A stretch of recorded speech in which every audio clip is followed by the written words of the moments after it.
girl.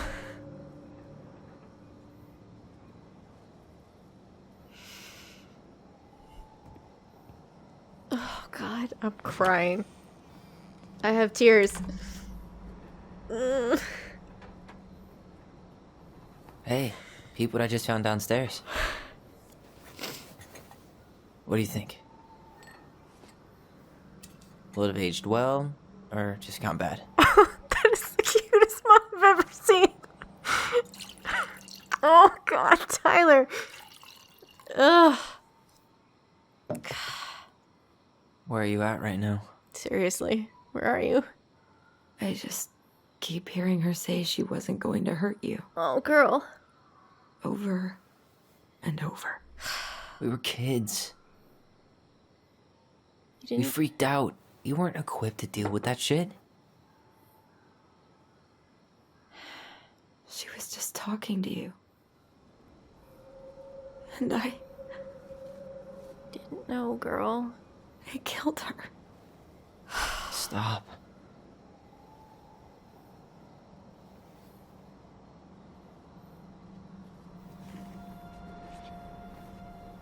You need some therapy. I don't want to use our voice again. Ever. Ooh. What? Seriously? I don't know. But I want to stop feeling like this. And I think we'll be better off without it. This morning, I kept getting these horrible visions. Of you and Marianne and Eddie. Visions. Like I our don't, memories? I don't like this music. Please stop. Yeah, but different. It was all my worst thoughts brought to life. You were in my bedroom saying I abandoned you. Eddie called me a snake. I'm sorry. I should have been there for you. It's okay. I was the one who walked out. I can't let that happen again. I don't think it will. Something's been pushing us to find answers. And now we have them. Maybe I'm wrong. And if it stays bad, we can stop. But I really want to keep what makes us, us.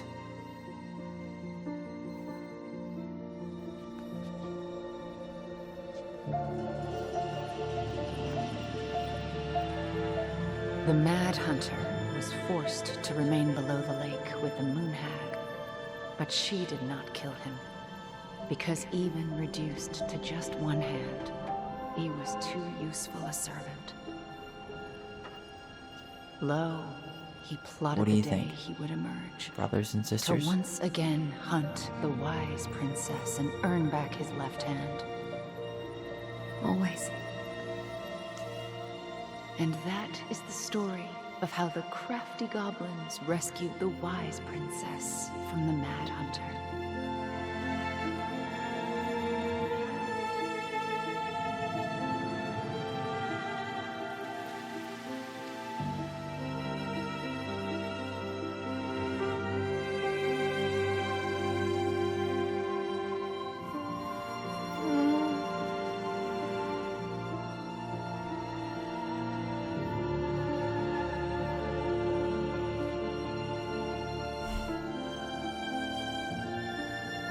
You guys are gonna make me cry again. Please move on.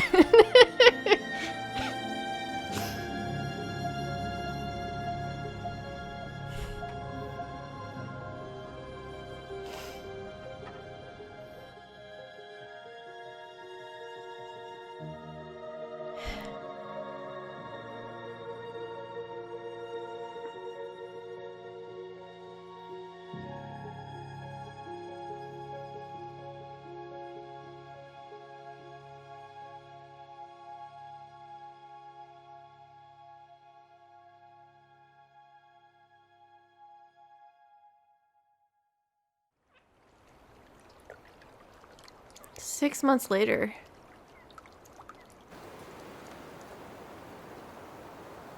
I take it the guy didn't buy the house.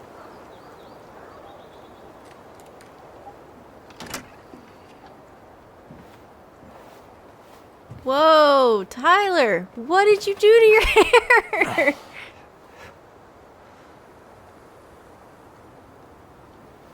I really loved your hair. You shaved it all off. One last look. I'm good to go. Did you go back into the crawl space and get your brother moose? Because I see your sister moose in the car. Did you go get the brother moose? There's the eagle.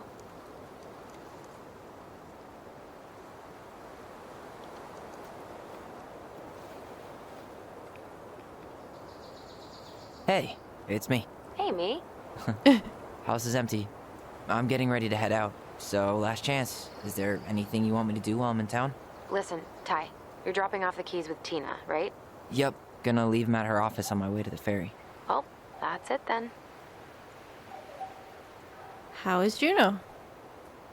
How's Juno? Big and full of people, even without tourists. Michael's been writing up rules for the apartment. I need your support against his whole food policy. Just refuse to sign anything until I get there.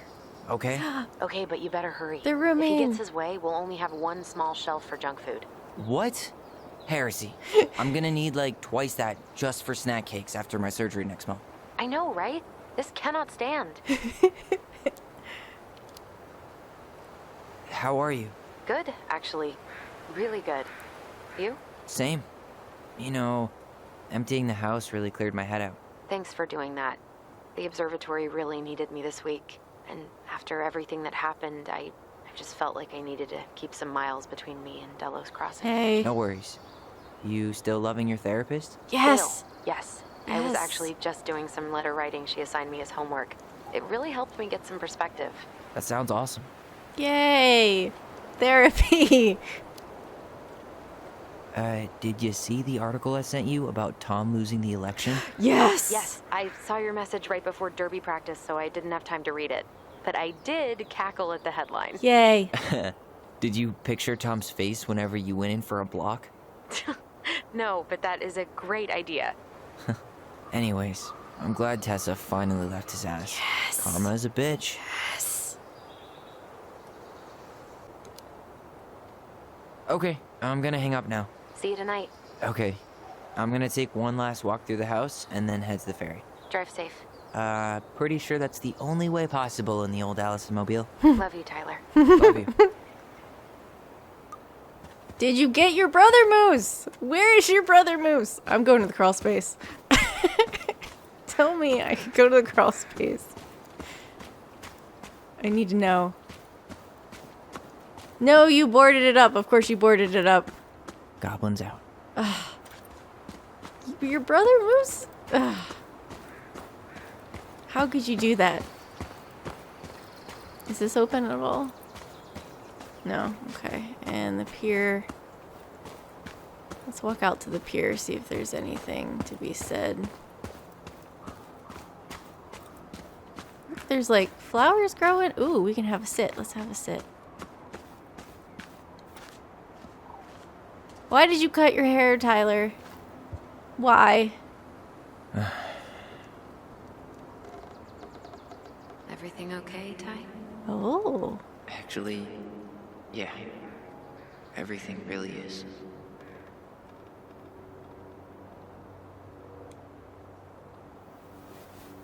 Loving the flowers.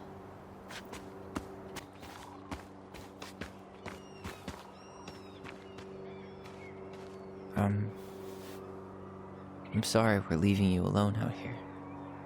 You're not.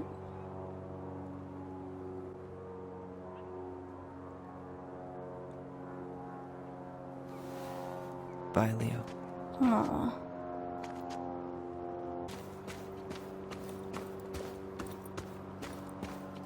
Yeah, let's see if we can go out here.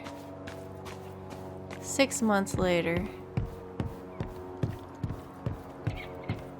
Yeah. Time to move on. Okay. Alright. Wanted to see if there was a reaction. Let's check around out here before we head back into the house.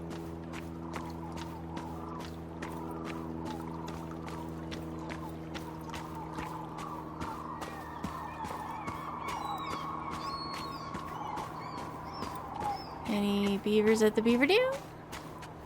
Still no beavers. Aw. Well, I'm right behind you guys. Everybody's leaving. Okay.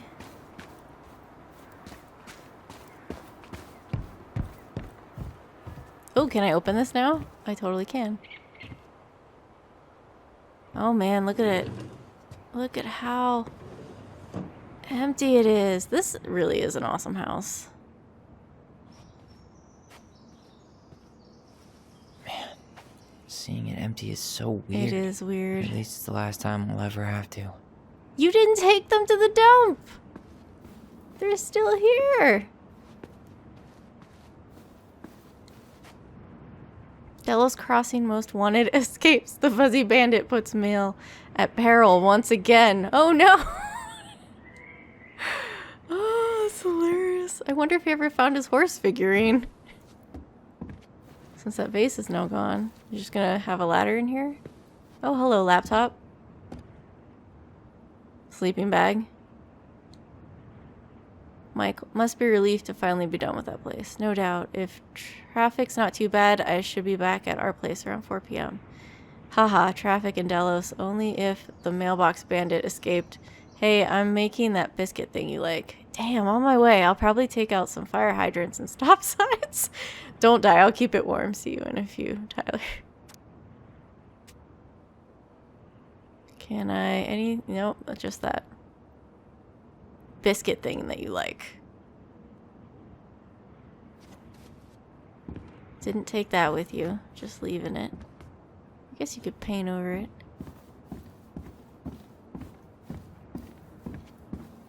Pictures?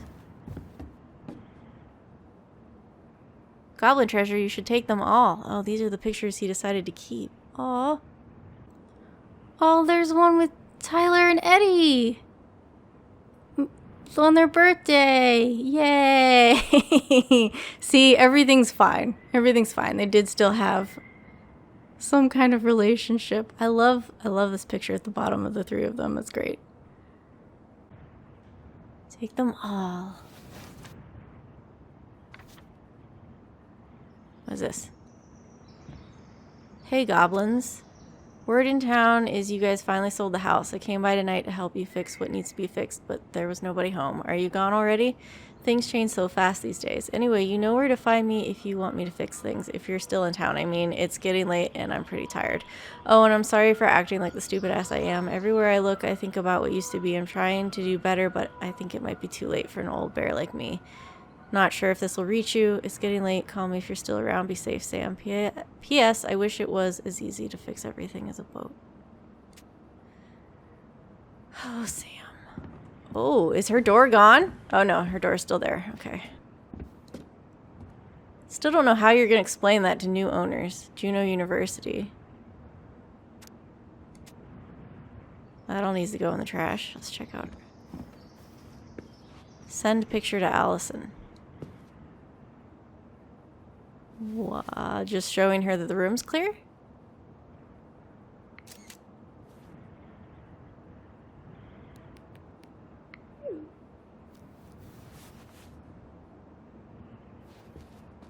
And they just trashed all of it, right? I really thought that art of them... Oh! Shock face.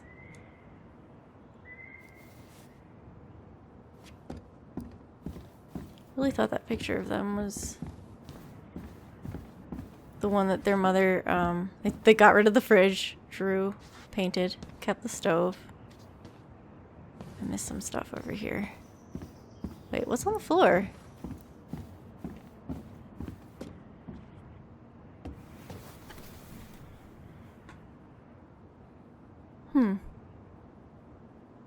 Oh.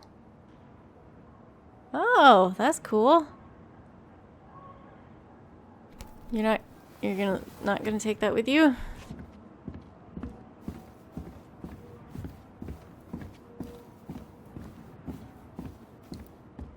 Huh. Well, at least she finally dumped his ass. Dearest Tyler and Alyson, I'm writing this letter from Juneau International Airport while I will soon board a plane to Manila on a missionary assignment. I apologize for not coming in person to say goodbye, but I was called to make this decision alone and to carry it out on my own as well. I'm sure you understand that sometimes we must follow without question the prompting of the spirit. I will not be coming back to Delos Crossing for some time. Before I go, there is still something I feel I must confess to you both. Perhaps because I have never found the strength to confront my husband, I have never been able to forgive Marianne for her betrayal. I truly did love you both like my own children, and I always tried to forgive your mother for her unapologetic lifestyle. But when I discovered that you were the fruit of her affair with my Thomas, I wanted her to suffer like I was suffering, and I brought down on your own house the wrath I never dared allow to unfold in mine. I've been deeply ashamed all these years, and I'm surprised how much better I feel with it out in the open. The greatest thing about truth is the peace it brings to your life. I hope you can find it in your hearts to forgive me. You've taught me once again how love will bring you further in life, something that Marianne had been trying to show me all along. Take care of each other always. In his steps, Tessa. I do wonder, like, if we didn't tell Eddie, Tom's like, you don't want this out in the open. So if we didn't tell Eddie, if Alyson had kept that to herself, if this would have turned out very differently. Sucks to suck. Thomas Anthony Fecky. Feeny Vetti lost. Delos Crossing Police Chief takes on Alaska Crime Commission? Police Chief Edward Brown, hold on, calls for legislative task force to examine law enforcement crisis. The public safety crisis is no secret among the people of Alaska, especially those living in far and remote communities. Delos Crossing Police Chief Edward Brown has tasked himself with making a difference and has been working for years with legislators to draw attention to what he views as the failures of Alaskan law enforcement. Today, Brown visited the Criminal Justice Commission in Anchorage to present the case for new measures to fight this crisis, pointing the finger at overburdened state courts that fail to recognize tribal sovereignty. Brown proposed a shared supervision of publicly funded law enforcement in villages and Native communities. This agreement would allow the same model as the Alaska Tribal Health Compact, whereby Native organizations have jurisdiction over Native cases in partnership with the United States government. Under Brown's proposal, tribal courts and Native organizations would be authorized to handle some cases. This realignment of jurisdiction would benefit the state and federal governments, Brown said, by freeing space in the clogged state and federal criminal courts, as well as significantly reducing the Native incarcerated population and clearing criminal records. Brown believes this compact would enhance relations and allow impacted communities to better serve and help themselves. This is the first step of many more to come towards much-needed systematic changes, Brown said. We need each other to heal. Aw. That's what Tyler said. We needed each other to heal. Trash. That's a door. I don't understand why you left those. Most people don't expect a washer dryer when they move into a new place, and those are just junk.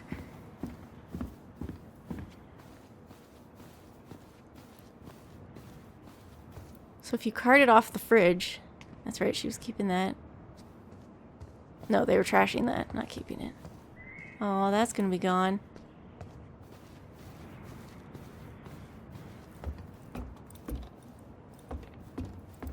It looks so strange, empty. How did the paper airplane get back up there? Certainly hope the new owners are Mr. or Mrs. Fix-It.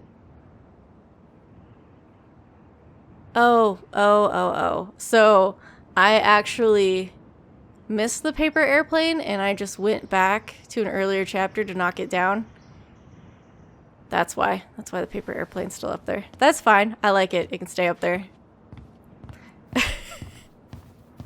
Oh. Okay. Oh, God. Room Goodbye, empty. room. Goodbye, room. Goodbye, man on the moon. I don't know, Tyler.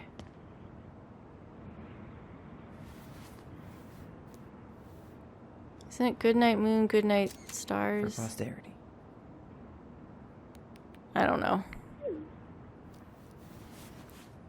I actually really love some of this wallpaper that they have in their house. It's so great.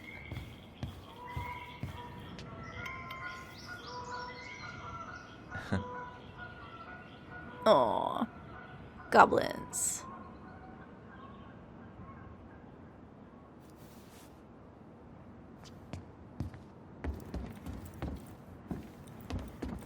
Alright, I think that's everything.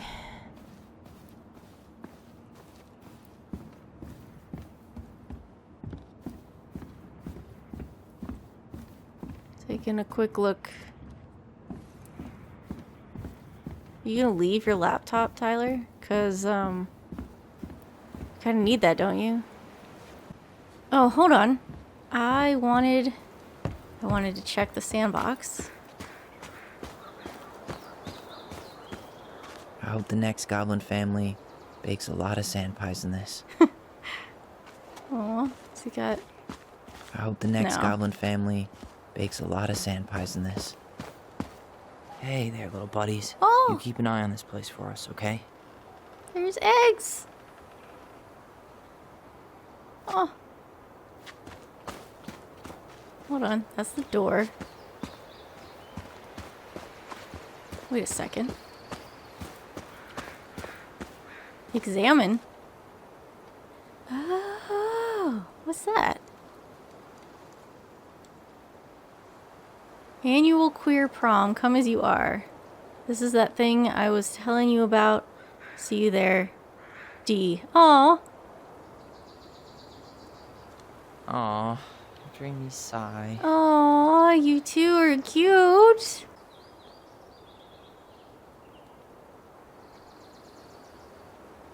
Doesn't look like...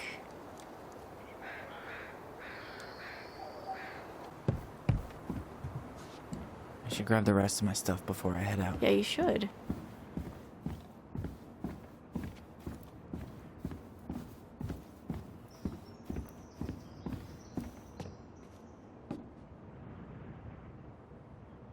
Take.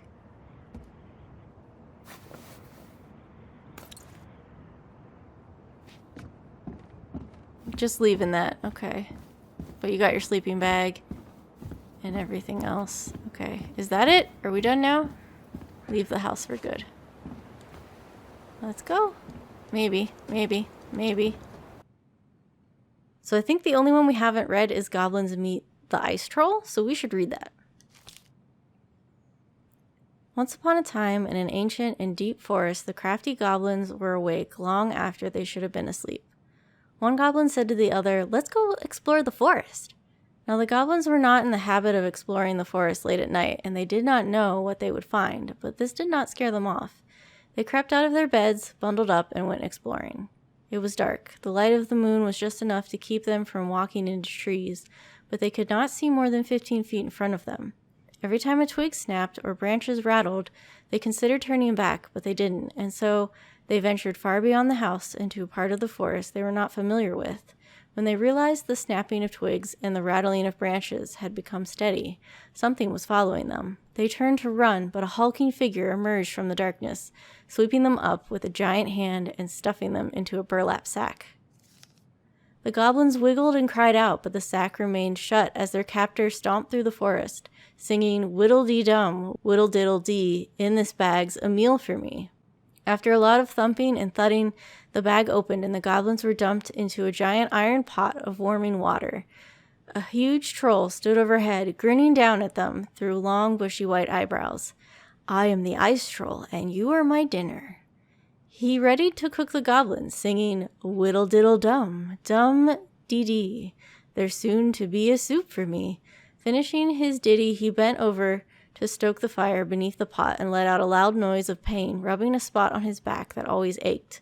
The troll stood painfully and walked over to a stone shelf where he began to chop potatoes. One of the goblins had an idea. She whispered to her brother, "Follow my lead." The goblin stretched out in the water, floating and letting out sighs of contentment. "Ah," said one of the goblins, "this is the most relaxed I've ever been. My body feels so good. I think I could run 100 miles without stopping," said the second. The troll peered at them. They weren't supposed to be happy about being in the cook pot, but they certainly looked like they were.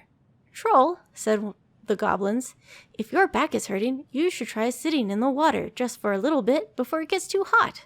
The troll stomped over. But if I take you out, then you will escape, and there will be no soup for me. Put us back in the sack, suggested the goblins. Then we can't run away. This made sense to the troll. The spot on his back that always ached was still bothering him, and the goblins couldn't go anywhere if they were trapped, so he stuffed the goblins back in the sack and climbed into the soup pot. He stretched out and let a sigh of contentment. Meanwhile, the goblins threw themselves around in the sack until it began to swing. The troll was so relaxed he didn't even notice.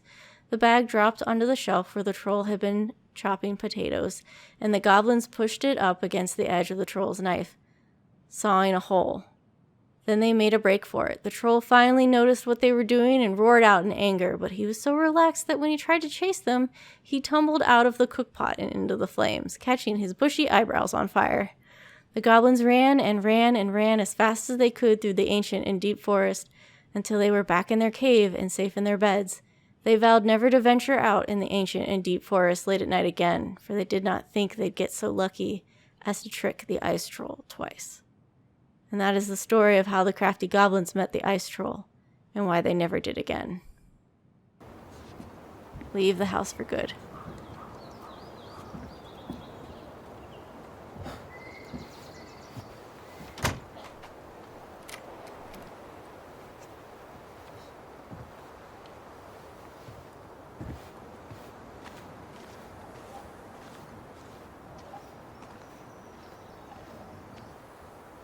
Well, this is goodbye for real, I guess.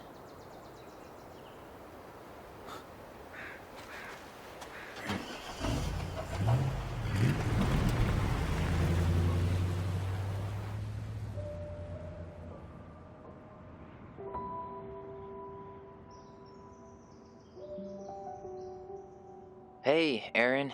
It's Tyler Ronan. I thought I'd catch you on your break between sessions, but I guess you're going long with another rebel with too many causes.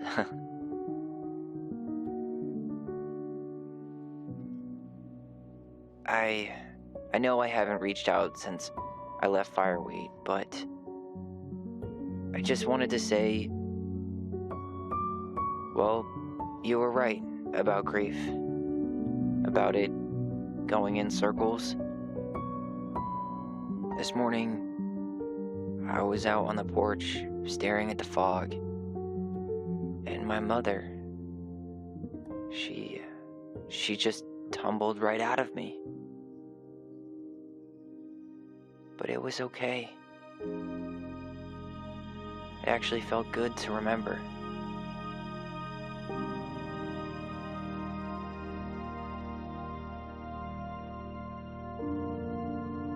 Anyway, give me a call back if you get a chance. I'll see you around. And thank you.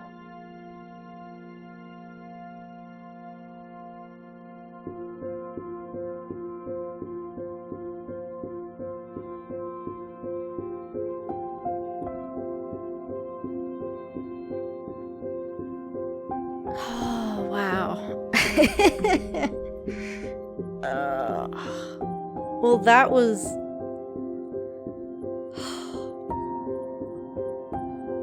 definitely emotional. I knew it was going to be. Oh. I think overall I'm just really impressed with all the different factors that they juggled in this game. You have the fairy tale aspect, which I absolutely loved, and they successfully interwove that into this sort of thriller-esque mystery going on.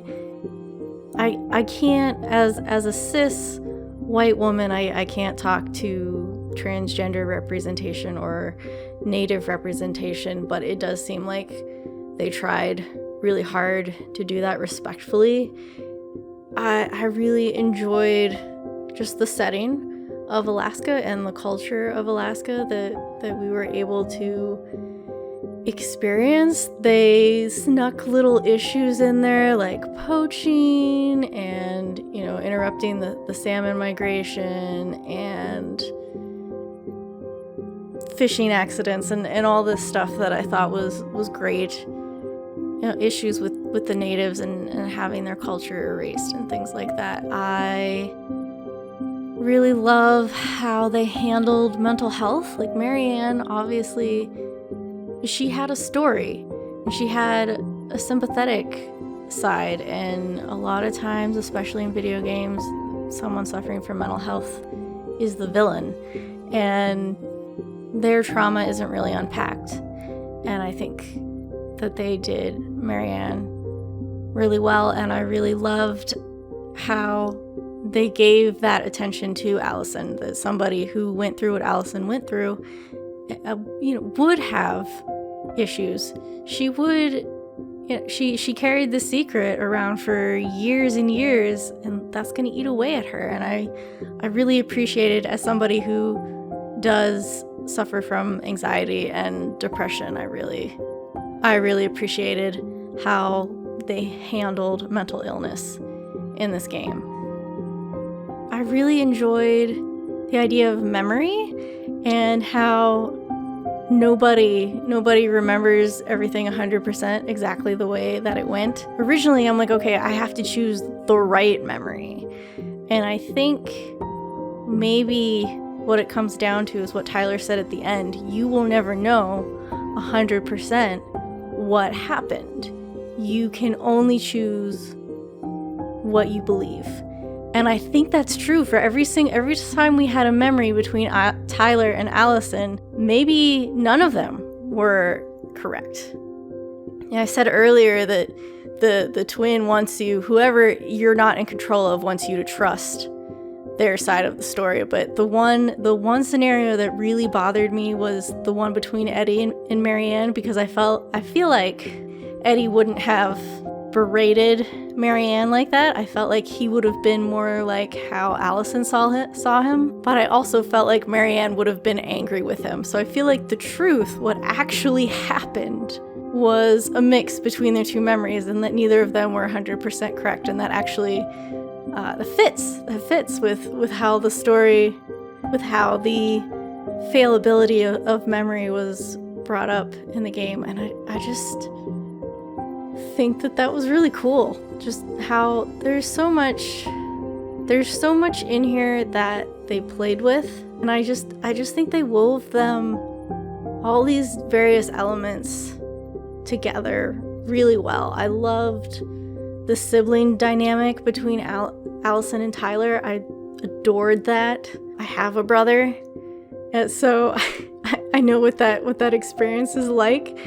Yeah, I think overall impressions of this game, I'm just impressed with it. I think they succeeded in doing everything that they set out to do.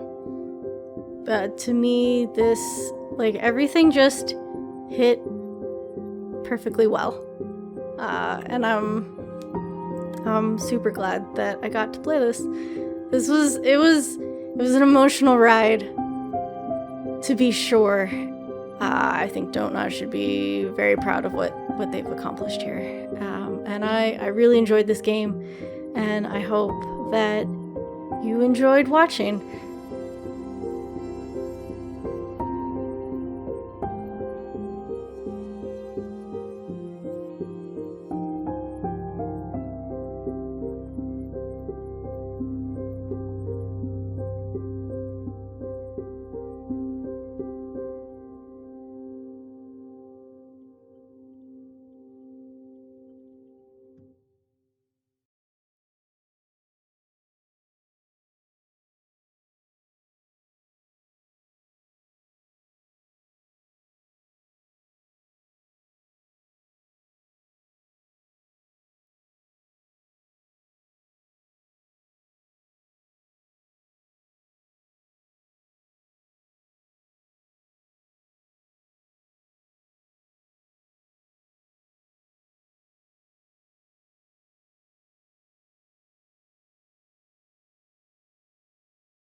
Alyson was grateful they completed Marianne's puzzle. 16% forced the chest open.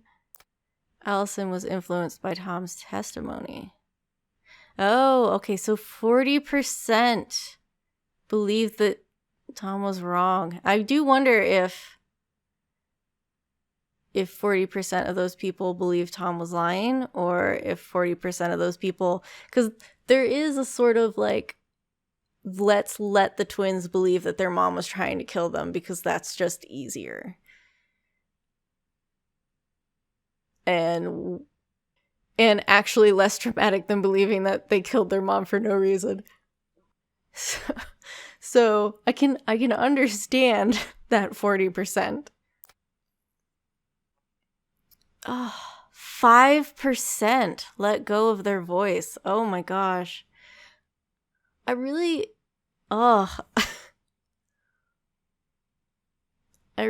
think that being that they can project thoughts, you know, like I'm going to kill you and then you need to take responsibility in Marianne's death, I felt like that was valid for Alyson to say, hey, I don't want to use this because like it has a downside, and Tyler saying if it gets bad we'll stop, but I felt like that was a legitimate concern to have. Just be like, we can still be connected and not need this. I do feel like that was valid, but it sounds like they're fine. Eddie was relieved that Alyson accepted responsibility. 35% did not confess the truth. I imagine that's hard. I mean, it's definitely hard. She needed that. Sam felt understood. 30% confronted Sam with his addiction. Shoot. So that letter with Sam, would that be different if we'd yelled at him? That just seemed cruel. I don't know. Michael felt, yay! 69 kissed Michael. 31% did not kiss Michael. Michael felt closer to Tyler. That's it. We're done.